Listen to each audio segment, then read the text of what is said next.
ছোট বাচ্চা মারা গেলে কষ্ট তো লাগবেই, কিন্তু বেশি হাই হতাশ করে কাঁদেন না। আল্লাহর কবেন, আল্লাহ তোমার আমানত, তুমি লয়া গেছো, আমি সহ্য করে রইলাম। এই বাচ্চারা হাসরের মাঠে কইবো, আল্লাহ তুমি যে কইলা বিনা হিসাবে বেহেশতে যাইতাম, ওকে যামু, কিন্তু আমার মা যে পেটের মধ্যে আমার 10 মাস 10 দিন ধারণ করছে, এই মাটার একটু দেখতে যাইতাম চাই। আল্লাহ বলবে, তোর মা তো আছে দুজকে, ও দুজক থেকে একটু দেখায় দাও। আল্লাহ বলবে, এই ফেরেশতা মালিক, এই বাচ্চার মাটার একটু দুজক থেকে তুললা দেখায় দে। যেই মাত্র তুলবে, দেখবে চেহারাটা আগুনে পুইরা সারকার হইয়া, হাড্ডিগুলো লোহার মতন গরম হইয়া রইছে, লাল হইয়া রইছে। তখন বাচ্চাটা ডাক দিয়া বলবে, আল্লাহ তুমি যে আমারে কইছো বেহেশতে যাইতাম, আমার মা দুজকে চলতেছে, যেই মার ফেডের মধ্যে আমি আসলাম, এই মার ফেড দুজকে পুইরা ছাই হয়ে গেছে।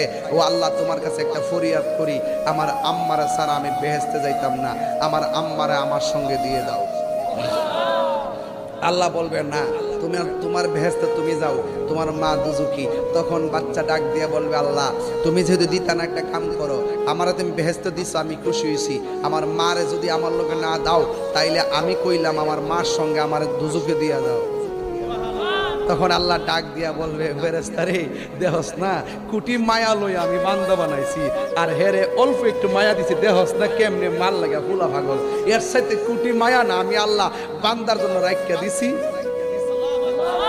যা বাচ্চার মা বাপরে জাহান্নাম থেকে তুললা তাসনিম নামক পানি দিয়া দয়া এমন ভাবে উপযুক্ত কইরা দিবি, জাহান্নামের একটা চিহ্ন যেন না থাকে। শিকল যেমনি একটার সাথে একটা এমনি লাগায় শিকল বানা, ঠিক বাচ্চা তার মা বাপের আঙ্গুলের সাথে শিকল বানায়া জাহান্নামে তাসনিম নামক পানি দিয়া দৌত করাইয়া বাচ্চার মাকে লইয়া দৌড়াইয়া জান্নাতে চলে যাবে।